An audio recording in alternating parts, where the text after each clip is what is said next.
like to ask you? Well, just, can you hear me all right? Yeah.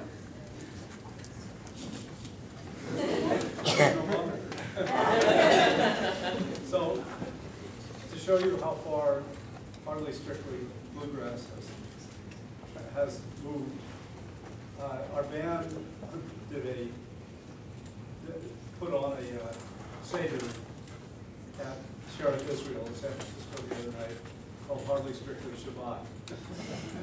And it was a big success. The cantor translated some of our songs, including on the surprise, Whiskey Before Breakfast, to the Jewish hymns, and it went over quite well. So the music is quite transportable. By the way, that was great. Thank you. Maybe later we can do Big Rock Candy Mountain. Okay. So how did you get interested in the blues? Bluegrass. Yeah. Is a distinction. You know, that's always a really tough question to answer because it was just kind of hardwired. When I grew up, you know, I sort of heard a lot of Bill Scruggs and Lester Flatt, and I loved their music. I loved the folk scene. Probably most of you haven't even heard of, well, you've heard of the Kingston Trio, probably. But there were the Kingston Trio, the Highwaymen, some great bluegrass bands. There was Doc Watson and others. And somehow that just took, and in fact, I'm afraid that now, I'll come back to this later, but my great-grandfather is probably spinning in his grave. He's probably writing something called From Bach to Banjo in 4 Generations. How our family regressed over all those years. But I've always loved the music. And that's about all the excuse I have. Maybe it's all the intelligence I have too. I was wondering if you could talk to me about growing up in the 40s, what it was like, what you went through. Yeah. Could I go to a little bit different place? Yeah, Because part of what I'd like to talk about and like some responses to, I think in Northern California, the pioneer Jewish families, of which I'm proud to say that my own was one, who came here sort of at the time of the gold rush onwards.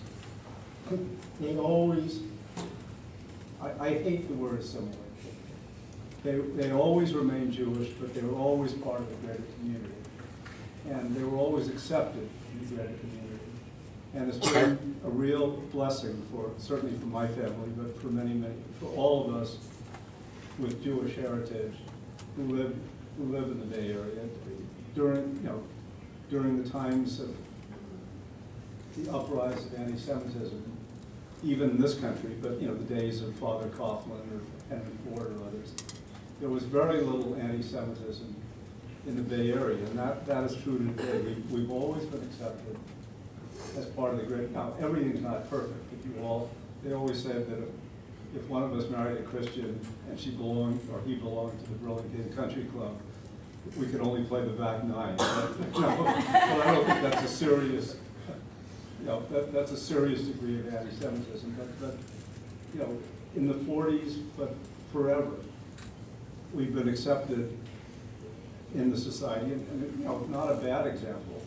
I'll try not to, this is becoming the world's longest answer. No, that's fine. But, Sheriff Israel in San Francisco, at the time of the great San Francisco earthquake, became the courthouse in San Francisco, and was that for several months. At the end of World War II, when the United Nations was started, the founding sessions of the United Nations were held at Sheriff Israel. And, I know that my family was born in the Temple of Emmanuel, and maybe Sheriff Israel was the temple we wouldn't be seen dead in. But it's an example of how, I would say not assimilated, but how accepted and how much we have been and how much leadership we've shown in the general community. For those, this is becoming the world's longest answer. What are you guys doing for lunch? But in the gold fields, I don't know if you know this or not, but there are like 6 Jewish cemeteries. So, we've always been a big part of the culture of Northern California. And, I hope that goes on. forever, and it's up, you know, it's your generation that's going to make it happen. Whether you disagree with that or. I'll shorten my answer for the next. So keeping with the theme of this Judaism, recently you had a bar mitzvah. I was wondering if you could talk about that. Yeah, I guess you asked a question about the 40s. Right. My family, as a lot of the, perhaps your families, were not very Jewish in terms of the practice. And you know, I once said, the only times I ever went to Temple Daniel was for somebody's funeral and the Cal band played. But, so there was no denial that we were Jewish, but no practicing. And I have a daughter who's, you probably know her, Tricia, who has become deeply religious. And about 4 or 5 years ago, she said, this is not long. She said, Dad, I hope you can make time for my bat mitzvah this year. And I said, let's do it together. Because I had taken the Torah class for the last 25 years and had only started to realize how little I really knew. But anyway, so we had 125 years of our bat mitzvah, and there are only 2 of us. And you know, I don't know, do you want me to bore you with the journey to that? You can talk a little bit about it. I don't think it's boring. I'm seemingly sleeping, but it's still early today. So about 25 or 26 years ago, there was the head of Federation was a man named Brian Lurie, and whom I know you know him. And I had just moved back to San Francisco, and he kept pursuing me to have a meal with him. And of course, I knew what it was about. It was how much, you know, how much you're going to give to Federation. And I got to the breakfast, and I said, oh my God, we're going to spend an hour with this guy beating on me for money. So I said, Brian, before we start, why are you a rabbi? And I said, why would anybody in the world want to be a rabbi? And 50 minutes later, he was still talking. I thought, I'm home free, 10 minutes. So now I'm out of here. And then he asked a question that basically changed my life. He said, well, what about your Jewishness? And I said, you know, I've never practiced, I've never been part of it. It's not a part of my life. And, you know, I don't see why it should be. And he said, what about your children? And I said, same for them. And I said, he said, do you realize how arrogant that is? If you gave up something based on knowledge, intelligence, learning, that would be one thing. But you've given up hundreds of generations of experience out of ignorance, you know, and that's almost inexcusable. And I said, oh my God, you're right. What can I do about it? He said, well, why don't I teach you Torah? So I said, great. So for about a couple months, he and I studied Torah for about 3 hours every couple of weeks. And then in the tradition of Federation, he said, you know, I can't continue this class. And I said, why not, Brian? He said, you're not a big enough donor. So we broadened the class, and the class has gone on for 25 years. And it's really, really been fascinating. Just like a whole new universe opened up for me. I wish I'd started 75 years. Well, that would have made me one.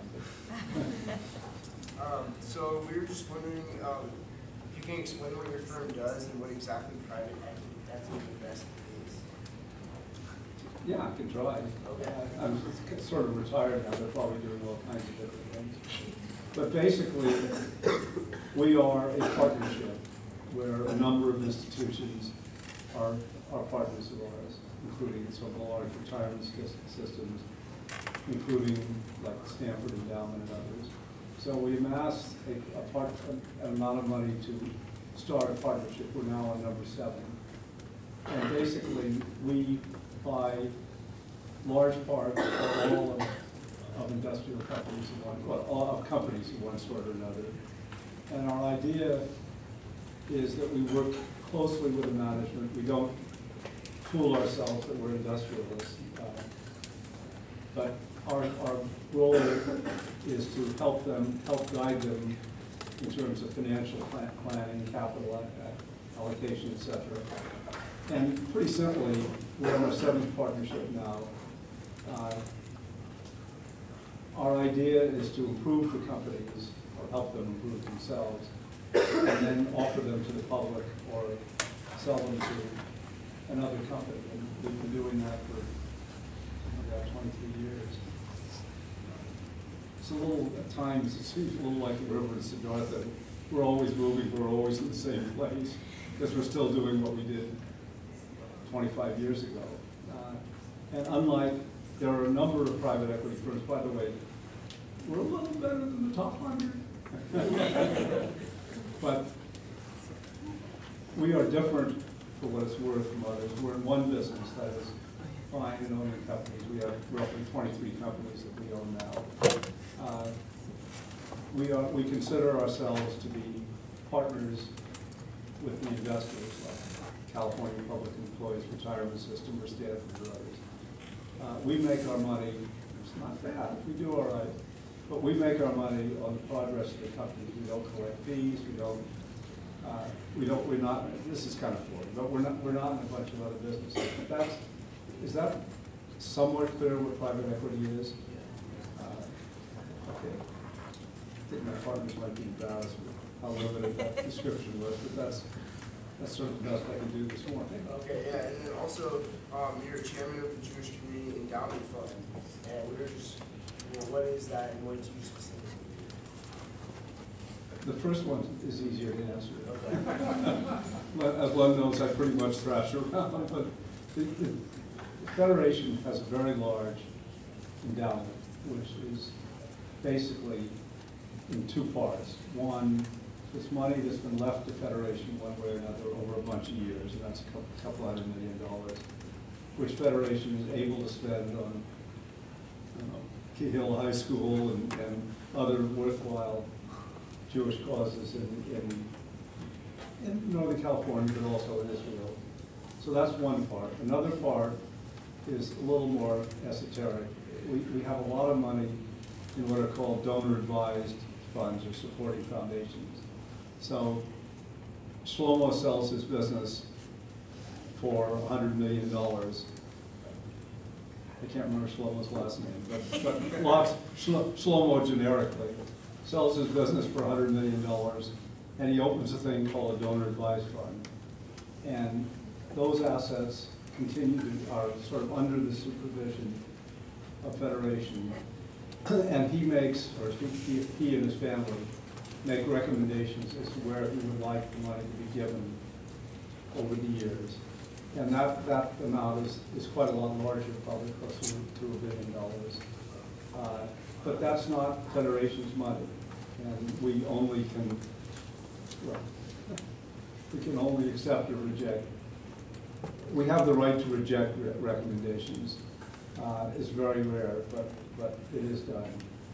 So is that moderately clear? And chair of the endowment committee, other than dealing with a bunch of raucous, argumentative landsmen, falls into a bunch of categories. One, a bunch of different things. One, in giving money from the general endowment. That is the first part, the first thing I said. The decisions are made by the endowment committee. So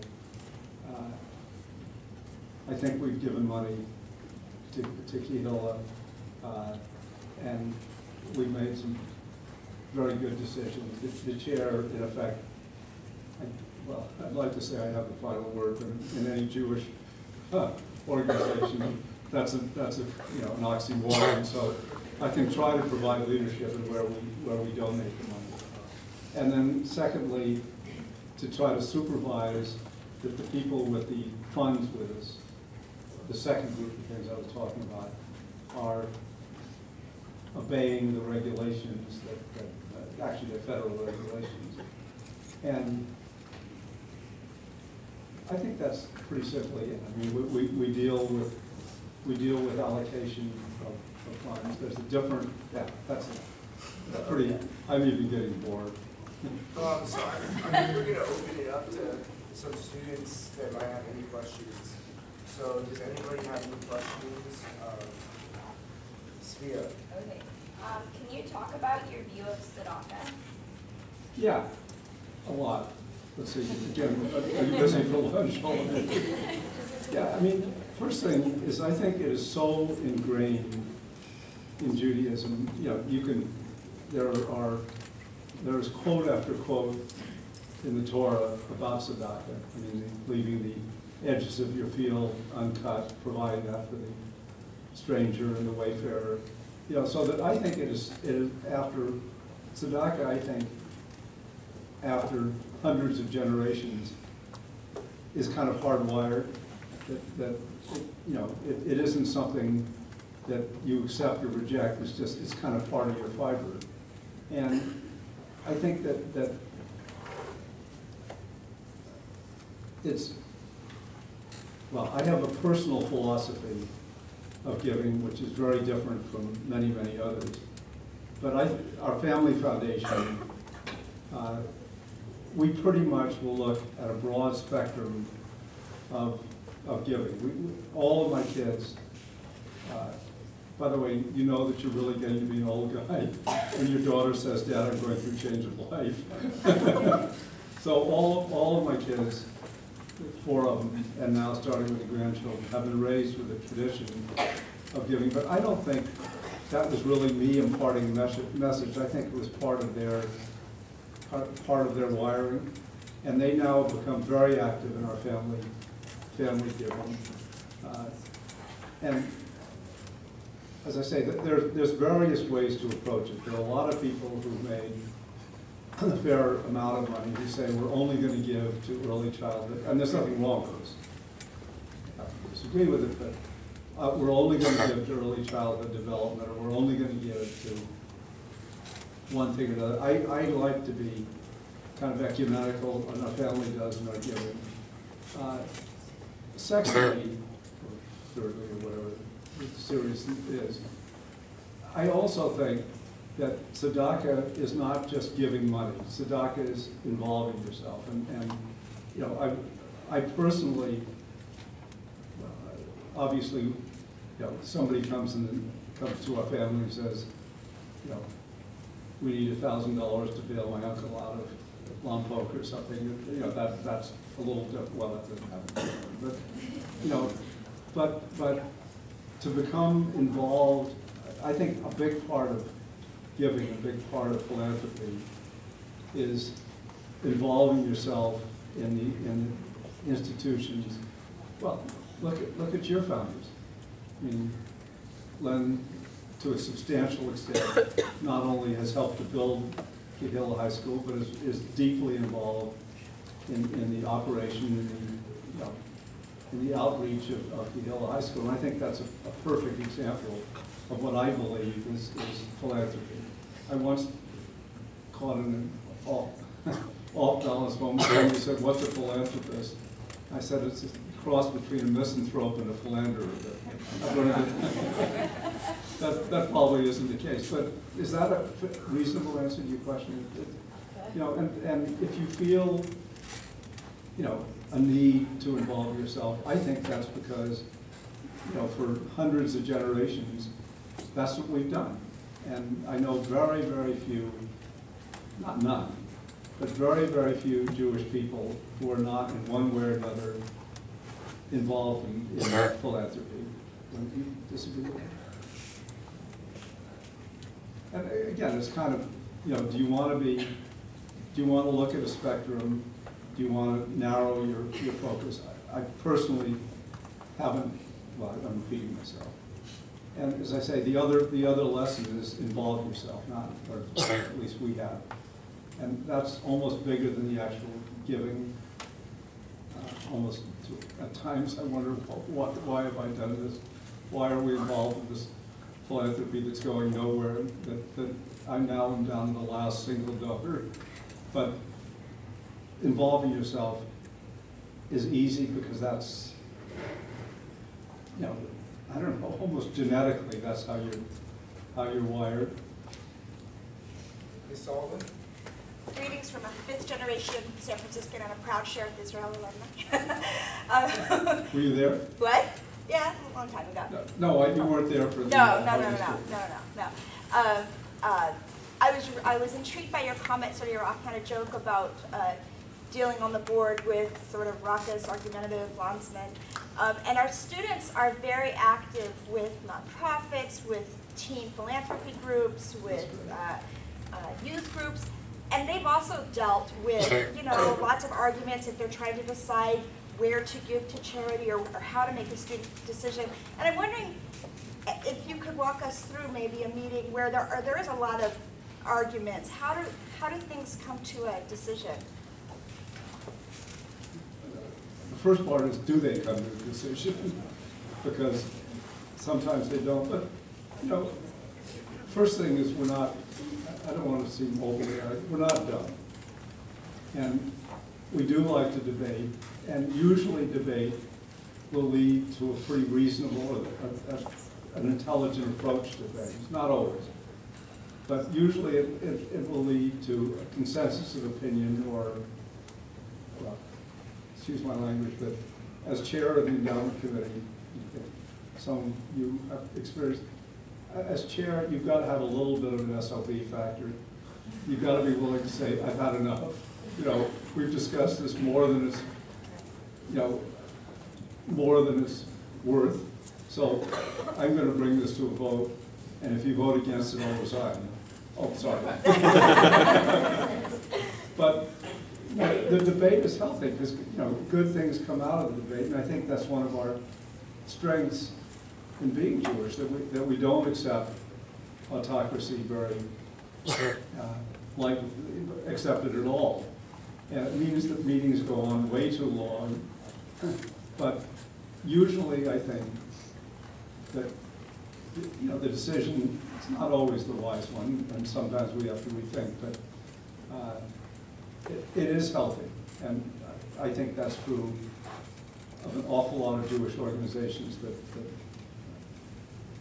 I've been part of. Certainly, I wonder if this happens at Kehillah is probably very tightly and tightly run and well organized, but most other Jewish organizations, whether it's the temples I belong to or others,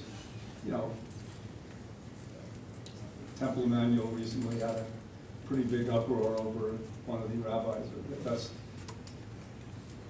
hugely not unusual leaving. It's healthy. It's, I think, what keeps our brains going. Is that? Perfect, thank you. Oh, okay. All right.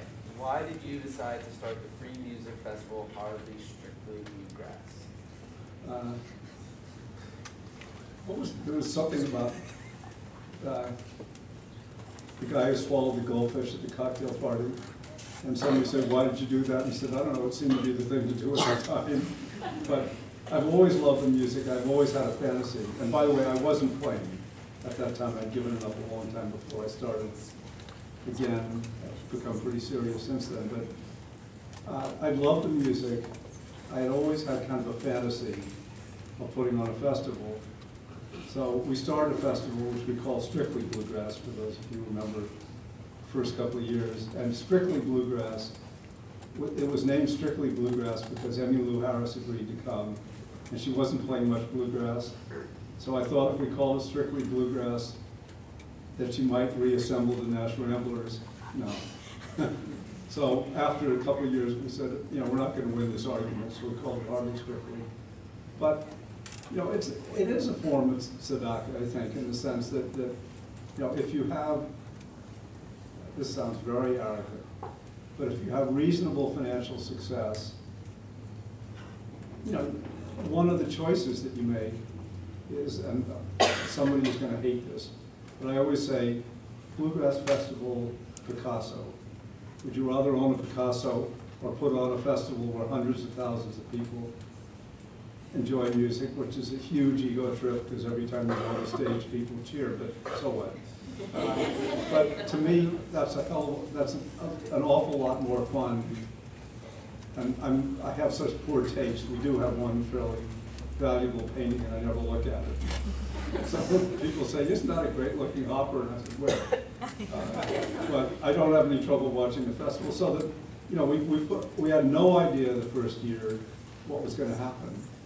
We thought, you know, maybe a couple of thousand people would show up, and you know, maybe 10,000 people showed up. And then we said, well, let's do it again. And now this is the 11th year, and last year, supposedly there were 750,000 people there. And it's just, it's a tremendous, this is not a great way to put it, but it's just a tremendous ego trip to think, you know, we've taken no corporate sponsorships, we have no public money, you know, it's just no kidding free. So that I can't imagine anything being more pleasurable than that. And actually, we had a hardly strictly evening at South by Southwest in Austin this year. And, you know, it's kind of spreading, but not at my expense. My expense is San Francisco. Is that okay? Do you have more to the question? I suppose another answer would be why not, but. Max, let's do one or two questions and then we'll bring back up the music again. Okay. So we have time to do that. Mark? What motivated you to work in the financial world? Well, this is going to be a very humiliating answer, but my family, my great-grandfather came here. Well, maybe I'll sing the song that I wrote about my great-grandfather later, but my great-grandfather came here as all of your predecessors, or maybe most of them, did, with nothing. He became, I think, the greatest financier. Everybody says, well, what about Giannini and the B of A? But Giannini he was great, but he was a retail banker. My great-grandfather was a financier, and that sort of has come down through the family, probably weaker and weaker reach till it ended up with me. But sort of that's what my family did. My family, IW was involved in controlling Wells Fargo Bank, among others. And there was just sort of, I don't know, it was sort of like I was on a set of railroad tracks. And, you know, I went from Cal, yes, there it is. But I went from Cal, I was in the Army for a couple of years. And by the way, for those of you who go into this military service, it's a wonderful experience because this sounds really arrogant, but you'll learn how dumb most of the world is compared to you. Sorry. And then I went to business school, and then probably because my family and the Lehman family were related, I ended up at Lehman Brothers. And this is going to sound amazingly arrogant, but it happens to be true. There were a whole bunch of us hired as associates the first year, and I just got it. I knew what we were supposed to do. I knew, and also, all these people wanted to live in Passaic, New Jersey, and Westchester. We lived about 5 blocks from the office, so I could be in the office easily at 7:30 in the morning while they were struggling with the, you know, New York Central, whatever the hell the railroads were called back there. And I was there for a lot more hours, but it was easy. And as I say, part of being, you know, of the history of my family, by the way, in Germany, they were not financiers. They were, well, in Germany, they were not financiers, they were Jews, and treated accordingly. But it has sort of come down. My son is he's in a similar type of business. Now, I have 12 grandchildren, and there's not a single one that's showing the slightest inclination to follow what I think this is going to be some sort of, you know, shirt sleeves to shirt sleeves, but I keep hoping against hope that one or more of them will follow the footsteps. So, you know, I don't really remember thinking of anything else or having any other real options. And that isn't great. I mean, maybe I could have been, you know, well, I hope I wouldn't have been a pretty good banjo player, because you know what you say to a banjo player in your back porch. Could you put the pizza in the kitchen, please? So, being in the world of financial services has really been fun. It's sort of, as I say, how I was wired. And I just didn't find it very difficult. And the particular nature of Lehman Brothers was that it was bitterly internally competitive, so it was fun, you know, excuse the expression, for kicking the butts of a lot of guys and women who thought who were smarter than I was, but weren't wired the way I was. You know, maybe Goldman Sachs or Morgan Stanley or others that had a little bit more of a communal atmosphere, more like Kehillah High School. I'll tell you one anecdote about Lehman Brothers. I became president in the 70s, I guess. And a guy named Bob Rubin became president of Goldman Sachs almost the same week. And a few years later, I ran into Bob, and he said, you know, the reason that we were so much more effective than Lehman is that, excuse me, Glenn, no relation to you. The reason we were so much more effective than Lehman is we knew the enemy was outside the window. You guys were so busy fighting within the confines of your firm that it made it fairly easy to compete with you. And so when I started coming back to the private equity thing, when I started Hellmen and Friedman, people say, well, what rules did you set up? And I said, I try always to remember what they did in the dark days of Lehman Brothers. And if I do the opposite, it really works well for our firm. So we've consistently done the opposite, treated on and on. But anyway, I don't have a good answer to why I went into finance. As I say, it's just how I was. Just like I'm Jewish. I don't have a good answer to why I'm Jewish. I just being Jewish is better than having a career in finance, so I'm not trying to equate the two. Any other questions? Erez. Can you comment on the demise of Lehman Brothers? Yeah. First, I'm incredibly bitter about it, because people always say this is such a trite saying, but when I left, we had record earnings. And Lehman Brothers, every probably 10 years, went through a sort of spasm of really bad practices. With the one that happened that caused me to become president is the guy who ran the fixed income part of the business, bonds, commercial paper, et cetera, borrowed a ton of money short term, and borrowed a ton of money short term, and loaned it long term. And when because he bet that interest rates were going to collapse, when interest rates skyrocketed, the firm was on paper was bankrupt, and we fixed it. And that happened again. Somehow that guy survived, but it happened again under his tutelage long after I left. And they got rid of him. And I'd love to use his name because he really detested me. But basically, the firm before going bankrupt. And by the way, I think it was criminal that they allowed it to go bankrupt. I mean, why the hell didn't they allow Bear Stearns or AIG? And I don't want to say that it was revenge by people in the Treasury that came from other firms, but nevertheless, I don't think they should have allowed it to go bankrupt. But essentially, what they did was a total repeat of what had been done before I became president. In other words, they had huge positions that were not very in mortgages and collateralized, all this jargon from the industry, and they were poorly financed.